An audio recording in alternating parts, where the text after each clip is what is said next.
Hey, so these are the other two goodies we're going to plant today, May long weekend. Still pretty early for planting here in Cape Breton Highlands anyway, but we're going to go ahead because these beauties can handle the cold. So we're going to plant some radish, some early scarlet globe variety, and some lettuce. Black-seeded Simpson is the kind we're going to plant today. I did this last year and just really liked it, so yeah. Once you find something that works, go with it.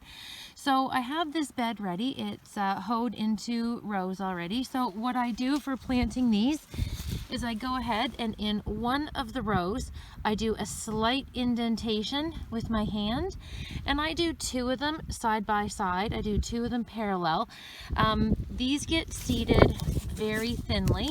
So I just did not a trench, but just a light little indentation, and then again, just like I am because I'm a bit lazy, I just do the little sprinkles because there's a lot of lettuce seeds that come in a package, and I do two rows side by side. Now the reason I do this is because, again, lazy, and the more I have planted vegetables that are going to grow, the less room there are for weeds.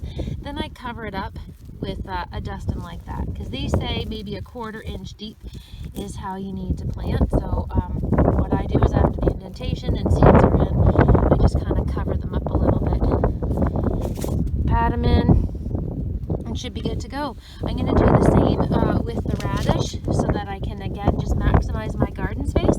So there'll be two parallel rows planted of these for each hoed row. Good luck!